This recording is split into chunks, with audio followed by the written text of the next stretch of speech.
Welcome to the Halloween episode of Build It with Jonas. This one is special to me, so we're going to be building something very exciting. In this video you will learn how you can build an interactive story app, so basically a text adventure or game book. Pretty cool using Bravo for mobile game development, right? But here's the best part, it's going to be super easy. You can have an infinite number of pages with unlimited options, using just 3 screens in Figma and 2 API requests. This video is also going to be great if you want to transition into some more complex app cases.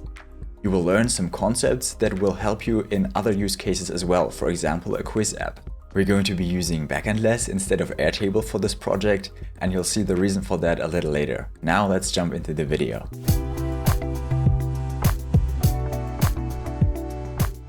I'm going to start by walking you through the Figma file that I created, and we're going to import that into Bravo.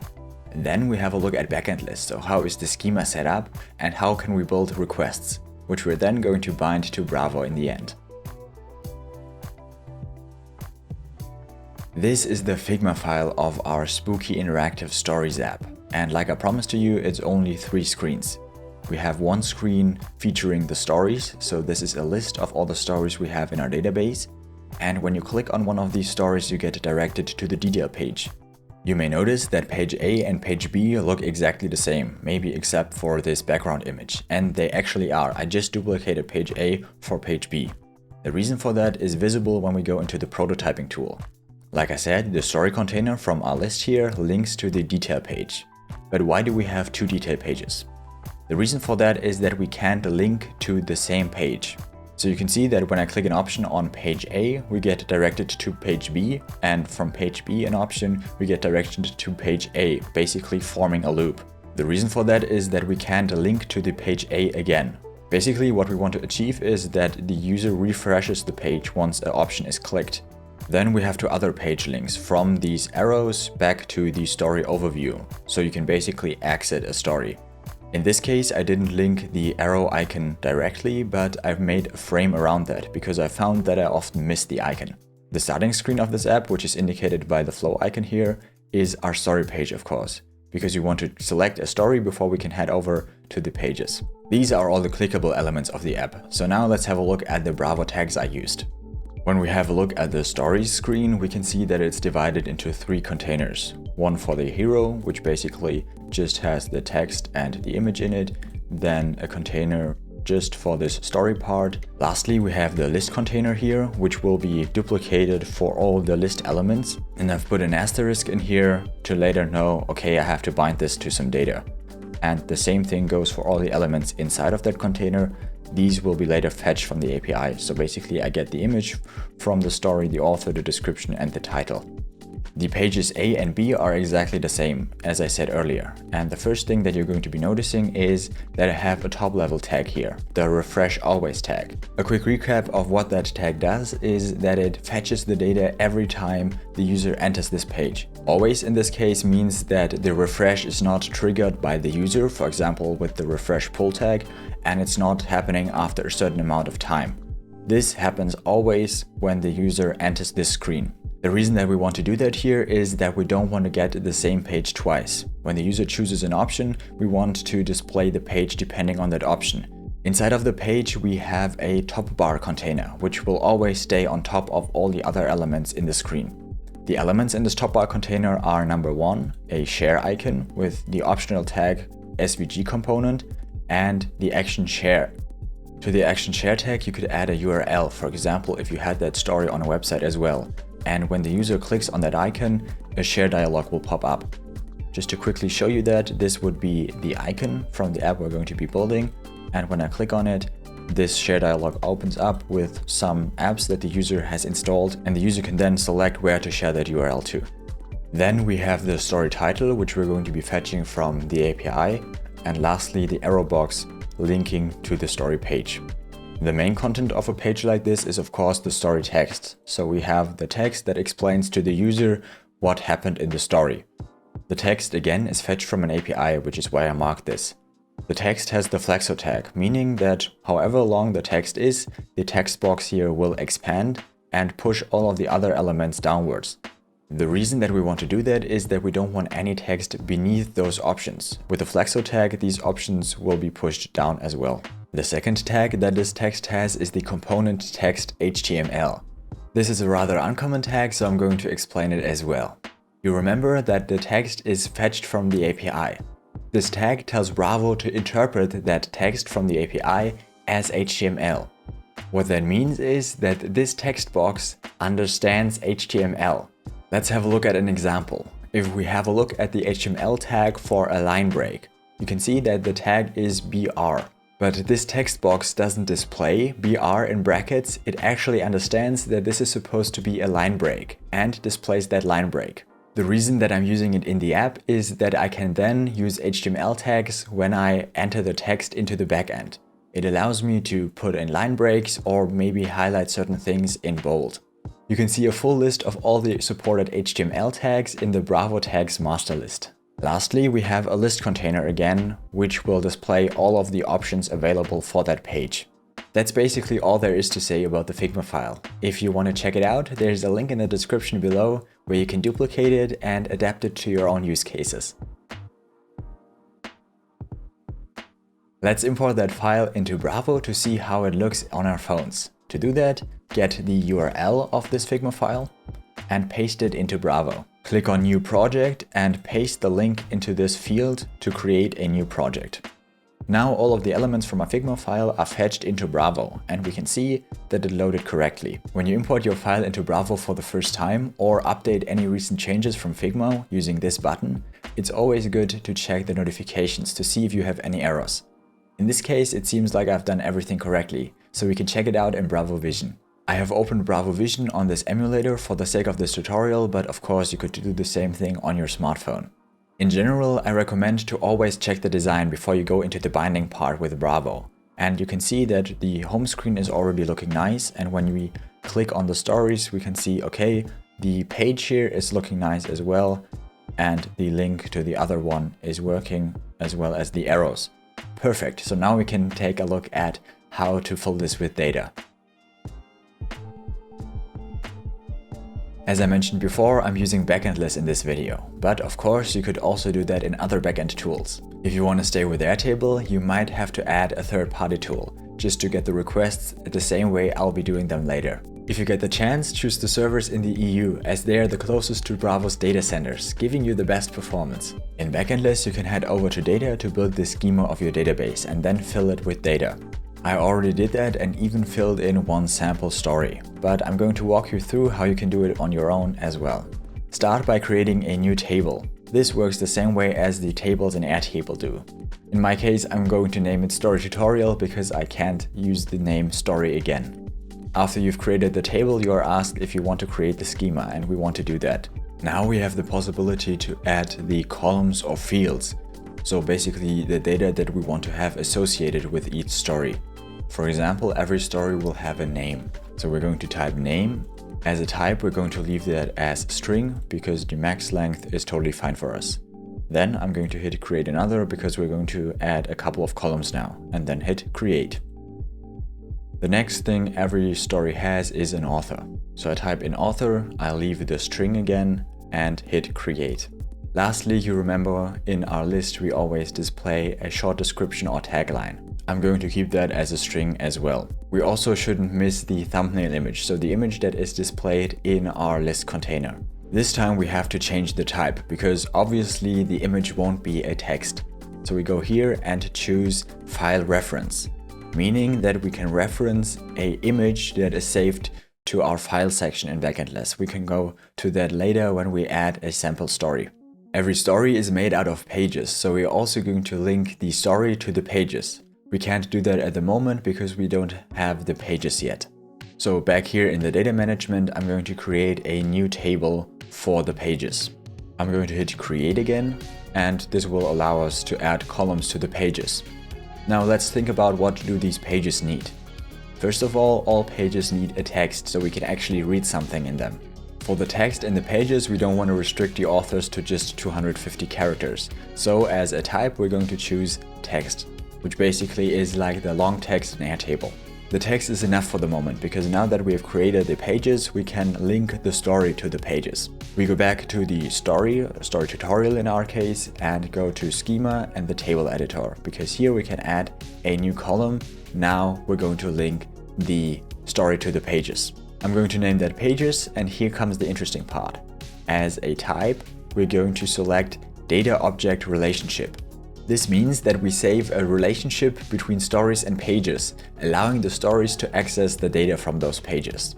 This is similar to Airtable's linked fields, where you can look up values. As the related table, we're going to use page, but this time the tutorial version. Cardinality describes the amount of relations. As options, we have one-to-one and one-to-many. My computer science teacher in high school used the following example. One student can only have one library card. And the other way around, one library card can only belong to one student.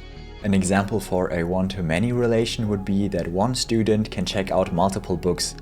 That's the same thing we want here, because one story has multiple pages. So in cardinality, I choose one-to-many.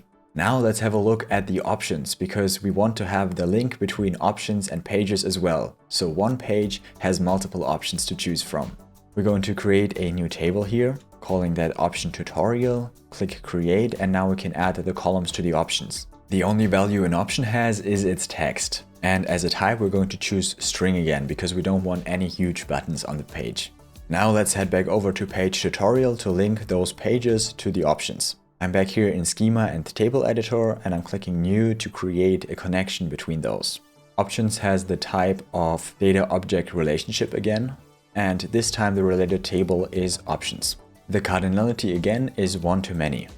Now we have all the elements of our app connected, but there's one big issue. Let's imagine a user is on a page and clicks on one of the options. How do we know which page to display next? This is exactly what we're going to have a look at now. To do that, I'm going to introduce a new column in the page table. So we click here on new again, and now we call that target option. Now, what do I mean by target option? This is basically the option that leads to that page. So which option is pressed, resulting in this page being displayed. As a type, we're choosing the data object relationship again. The related table is the options table. The cardinality with this one is tricky, because the question is how many options lead to this exact page.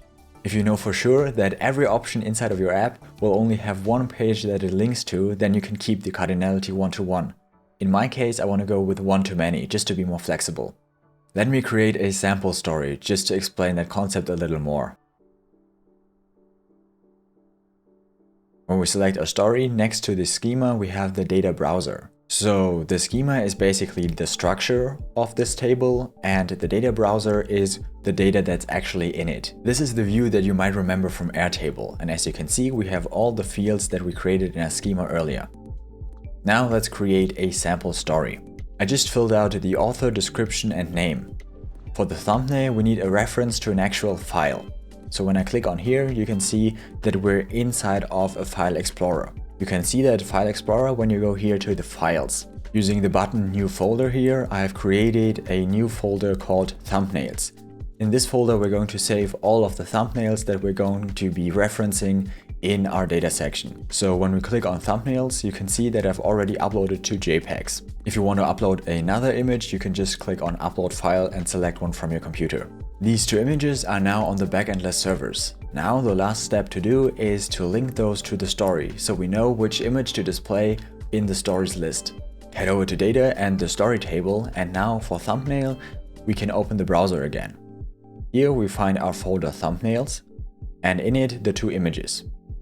I'm just going to select this one for now. Alternatively, you could also enter a file URL if you host your images somewhere else. To finish, just click Add Relation, and now we can see that our image is related to this very spooky story. When we try to link the pages, we can see that there's no data yet, so let's create some pages. In the pages again, click on New and create a text that will happen in those pages. Okay, so I added a text now for the very first page, and now it's time to link this page to our story.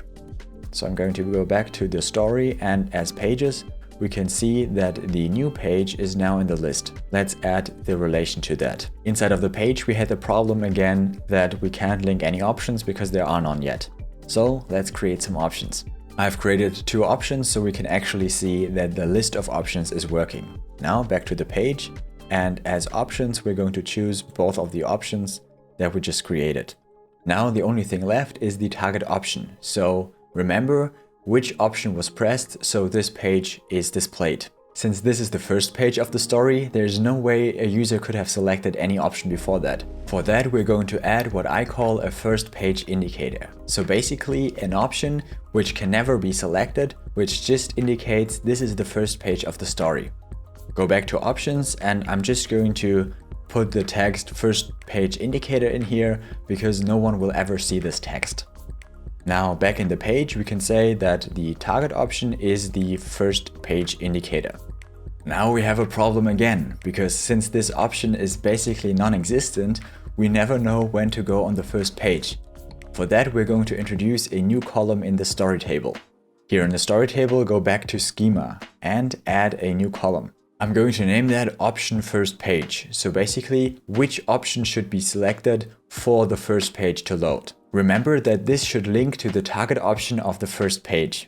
The type will again be a data object relationship, and the related table are the options. The cardinality is 1-to-1 in that case, because a story can only have one first page. Now switch back to the data browser, and you can see our new column already appearing. Now let's add the relation to our option from the first page. And I know that this is probably confusing, so I'm going to repeat it one last time. This is going to be the target option of the first page. And you remember in our first page as a target option, we chose the first page indicator. So we're going to choose that here again. The first page indicator was our special option, which is never shown anywhere in the app. If you have multiple stories, you can still always use the same first page indicator. Here in Story Tutorial, when you go to Schema and then Visual Modeler, you can see all of the things that we did earlier displayed visually again. So we basically have our story. The story is linked to the pages, and a page has multiple options. Of course, a page also has one or multiple target options. Remember that the reason that we have a one-to-many relationship here is that maybe multiple options lead to the same page. For example, go to the left could lead to a page, and run to the left would lead to the same page. That would be possible with this one-to-many relationship. Now we finally have the schema for this database ready, and even some sample data. We have one story with one page, and that page has two options. So now let's have a look at the request URLs that we're going to need in order to fetch those. We're going to start off with the request URL for the stories. So basically the URL which fetches the list for the stories in here. So the author, the title, the tagline, and the thumbnail for all elements in our database. Backendless has this handy feature where you can build some more complex request URLs in their REST console. You can do that by switching from schema here to REST console. For the REST console part, I'm going to head over to the story table that I did in advance, just because I have this whole story there. More sample data will make it more interesting. Here the REST console looks exactly the same, just now we have the slug without tutorial here. You can see that we have our request URL here. You can even click on show full URL to see the full URL, which you can then paste into Bravo. And this request URL basically works the same way as the request URLs in Airtable work. For every app project, you can choose from a number of random subdomains. In my case, it's saucy water. For you, it will probably be different. You could now go into Bravo and paste this URL, but we can even test it in here if we click on get. So the request method would be get. You can now see in the response body all of the stories that are currently in the database. So basically the same view as when you click on data browser here. So we have these two stories and they are represented here as well. This response already looks great, and it's exactly what we're going to need in order to display our list of stories inside of the homepage. But there's one thing missing, namely the first page that we want to open once the user clicks on that story. In order to know which page to open first when a user presses one of these stories, we're going to use a variable inside of Bravo. This variable will need its value from the first page indicator. As you remember, we wanted to use that to open the first page. But as you can see, the property options first page is not displayed yet. What we're going to do is add that relation. And to do that, go here to relations, or if you don't see this box, you might have to press on the relations button. And in relations, select options first page. You can see the URL now changes. Let's click on get again to see how this new response looks. As you can see, we still have our two stories, so the William Shakespeare story and mine. But now we also have the options first page. As you might have noticed when we created new records, here in the back a new object ID was generated every time. This object ID is unique, so this is what we're going to be using in order to distinguish between all of the elements that we have. So this unique object ID for the first page indicator will tell us exactly where to go for that story.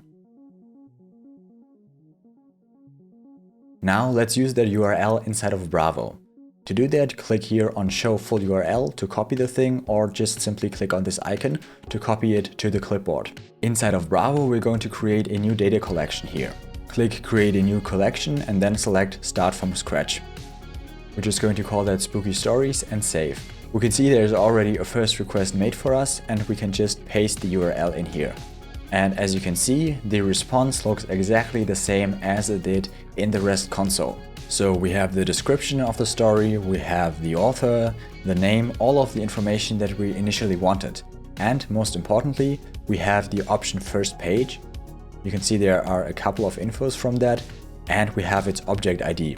This will be important for our second request, so we're going to hit the check mark here to have it in our selected data. We're going to do the same thing with the actual story ID. So this is the object ID from the story, and we're going to need that ID as well. Go over to selected data, and now you can see that both of our IDs are selected. In order to use them as variables again, in our second request, we're going to give them proper names. I'm going to name the object ID of the option first page target option ID. Why do I call it target option and not first page option? Remember that the first page option is actually the target option of the first page. So in order to not get confused, we're going to call that target option, and then when we switch between pages, those will stay the target option because we only have one first page option. And the object ID from data here, so this is the story, we're going to call that story ID. If you're not too comfortable with variables yet, make sure to check out the video I did on them in the past. Now we go back to the received data and select all of the things that we want to display in our list as well. So the description will be necessary, the name of the author, the name of the story, and the link to the thumbnail. Now we're going to quickly rename this request, so I'm going to call that story list. And now we can already try and bind this list to our design. For that, go over to projects and select the app again. Now go to the stories page, because this is where the binding will be happening. Remember the little marker that I made? That comes in handy now, because I simply see this needs some binding and I can select it. Here we can select the collection, so spooky stories, and our only request, the story lists. In data, we're going to select the full list of data. And now we're going to bind the properties of that list to each and every single individual design element. So the story title will get the information name, description will be description, author will be author, and then lastly image will be the link to the thumbnail. Now let's check that in Bravo Vision. In Bravo Vision, tap and hold and then release in order to open up this menu. You can then click Update with Bravo and see how the new version looks. We can already tell that this is fetching data, as the placeholder that we've seen here is replaced with the actual data from our database. So we have both of our stories here. That was a success, so let's try this second request, where we're going to fetch the right page for every occasion. Currently, when we click on one of these stories, obviously nothing is happening because we haven't bound those pages yet. The information that we need is the story text and the options, as well as the story title for the story that we're currently clicking on and the page that is next. In order to put those information all together in one single request, we're going back to the REST console, this time for the pages. At the moment, if we just use the page slug here at the end without adding anything and click get, we get the number of pages. These pages are unsorted and don't help us very much at the moment. Our first step will be to narrow it down to only get those pages that are relevant to the story we're currently reading. To get the correct pages, we're going to use a where clause inside of this where input field. If you want to learn how you can compose such a where clause yourself, check out the link in the description. We want to check in which story a page is, and since the relation goes from story to page and not from page to story, we don't see that in our response body at the moment. To do that, we're going to go one level higher, so we're going to access the story. Write story, and in those brackets here, pages. This doesn't refer to our page table, it actually refers to the column pages in our story table. And of that story, we want to get the object ID, so the unique identifier. And that unique identifier should be the story that the user clicked on. So we're going to say equals and then the object ID of a story inside of these apostrophes. To get a sample object ID of a story, we're going back to the REST console in our story table. Click on get and just choose one of these object IDs. I'm going with my sample story here and select the ID and copy it. Back in the page table, I just paste it inside of our where clause. Now you can see that this was also added to the URL. Now when I hit get, only pages related to our first story are displayed. Remember that in Bravo we had the story ID as a variable, so we have to pass the story ID with every request we do. In order to add the story ID to our response, go to columns and properties. Again, if that is not appearing for you, then click here on the button. When you click here on the dropdown, you can see an object ID. But be careful, this is the object ID of the page and we want the object ID of the story, so we have to write it in here. We do that the same way as we did here in our where clause. As a little bonus, we're going to add the operator as. As allows us to give this property a name that will be returned in the response. In my case, I'm just going to call it story ID, so I don't have to refer to it as the object ID of the story. When we hit enter, this is added to the properties. You can see again that this is also inside of the URL now. Let's hit get and see what happens. Now we can see that the story ID is correctly displayed, but all of the rest of our data is gone. In order to get that back, we can just add the text, which is the only relevant information for us, back into the columns here. So I'm going to hit the drop down again and select text. When I hit get again, you can see that all of the text is now displayed and we have the story ID and text for every single page. We still have too many pages, so the next step will be narrowing down to one page. We're going to do that in our where clause, and to add another condition, we're going to use the operator AND. AND allows us to check for another condition. In our case, we want to see the target option. Remember that the target option defines which page will be displayed next. So when this option is clicked, display this page. And this is exactly what we want to do in this case. Again, we're in need of sample data, so we're heading over to the option tables and do a get request again. Now we get a number of options and we can just choose one and see what page it leads us to.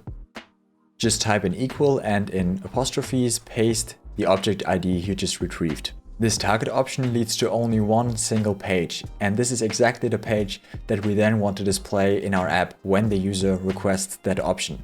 So the request is working. When we check back with the design we did in Figma, we can see that the story text now has a value. Now two things are missing. Number one, the story title, and then all of the options. Let's take a look at the story title next. We can do that exactly the same way as we did with the story ID. So we're just going to select that field again and type story and in brackets pages. This time we want to get the title and not the object ID in this case. After the as operator, I'm going to use title this time. Let's try if that worked by hitting get again. And you can see the title is now being displayed. Now the only step missing are the options. And for those we're going to add a relation again. Click the relation and hit options. Now we hit get and also see all of our options being displayed. The options are in an array, so in Bravo we can bind them to a list. When you check out this URL, you can see that it's become huge, and this is exactly why the REST console is so great. Now we can just click on copy to clipboard and paste that into Bravo and have the perfect request for us ready. In Bravo, I'm going to hit the plus icon to create a new request. This time we're going to call that the page request. And for the request URL, I'm just going to paste it. Let's hit send to see if that is working. And as you can see, we get the same result as in the REST console, even with all of our options. But if we were to use this exact request URL every time, the user would always get the same page. This is where the variables we created in our first request come in handy, because they tell us where the user is currently going to. For that, I find the object IDs that we have in our URL here, and when I have them, I cut them. Now adding the variable, so $, and then in curly brackets the variable name. In the first case it's story ID. Now when we hit send, we see that this is added to our test value section, and here we can just paste in the object ID that we had from our story. We're going to do the same thing with the target option ID. So we found the target option, and now here inside of the apostrophes, we find our object ID. I'm going to cut that again using Ctrl X and fill in the variable. So $, curly brackets, target option ID, curly brackets. Now hit send, and you can see that this is also added to our test value section. Here we can then just paste in the thing we just cut from the URL again. When we hit send, we can see that the response is still fine. It's the same response as before, and that's exactly what we wanted. Just this time we have our Bravo variables inside of this. Now, as always, select the data in your received data to then later bind it into your design. This time we don't want a list of all pages, we want a list of all options. So instead of all, we're going to select 0 here. This means that we're going to take the first record only, which is perfectly fine. We only have one record, we only need one. So we're going to have the 0 here and then have all options. So we have the list of all options. Now with options having all selected, we have this array of options, which we can then bind to our replicating list. Now all that is left is to select the data that we want to bind. So we choose the page data, we choose the title of the story, as well as the text of the page. Inside of the options, we're going to choose all options, remember, so we can bind that list and have the text for every option. This is all the data that we're going to be displaying in our screen. But we need to add 2 more things, namely the object IDs that we need for our following request. To do that, we're selecting the story ID and the object ID. Now head over to the selected data to give those IDs their correct name. So we have the story ID, which will be called story ID for us as well. And we have the object ID of the target option. So remember, when a user clicks on one of these options, we're going to select the object ID from that clicked option and save it under target option ID. And that target option ID is what we're going to use in the following request. So the request for the following page will have the target option again. Let's have a look at that again in form of a visualization. For the first page request, we take the story ID from the story the user clicked on the home screen. The target option ID is in this case the first page indicator, which is saved with the story. The response from the first page includes the story ID, which we can then later use for the second request again. The target option ID comes from the option the user selected inside of the first page. For the second page, we check which page is inside of this story using the story ID and also has the target option in it. The response includes the story ID again, and this is how we loop through everything. The last page is just indicated through not having any more options that the user could press. That's why the user can only go backwards from there. Now let's bind this page request to the design for our pages. We go back to our project and now have to bind it to page A and page B. Let's start with page A. In page A, we have this top bar frame here, which includes the story title. To get the story title, we select the data library Spooky Stories again and choose the request page this time. There in the page request, we have the title. In the story text frame, we find the text. Again, the page is pre-selected and we choose text this time. The options are a list again, so we first have to select which list to fetch the data from. Use the Spooky Stories data library again, choose the page request, and this time you can see the array of options here. Now with the array of options selected, we can select that we want to display the text from these options. Let's do the same thing for page B. We go into the frame, select the story title again, as well as the text of that page. The options will be an array of options again, and then the option text for each individual option. Now let's check that in Bravo Vision. We open Bravo Vision again, hold and press, release and update with Bravo. We see we have still our list of stories, and when we click off one of the stories, we see that now the first page is bound. We have the text as well as the list of options. The title is also being displayed. Let's check if the connection is working with the variables that we have. By clicking one of the options, we go to the next page, showing the text and the options for that next step in the story. Let's check that for the third page to make sure that the loop is working as well. For the third page, we have a different text and different options again, meaning that the refresh works in our case. Now you can continue playing this game until you reach a point where you can no longer play, because none of the options are available anymore. You want to play through this and more stories? Then make sure to check out the comments. I will post a link to where you can download it once I've published the app. I think this use case shows that Bravo can do just so much more, and we're all still exploring how far we can actually go. Bravo is not a game engine, so we won't be able to make the next GTA. But I have more cool game ideas. If you are interested in the topic at all, let me know in the comments. Thank you for watching this Halloween special of Build It with Jonas, and I'll see you for a new episode next Tuesday.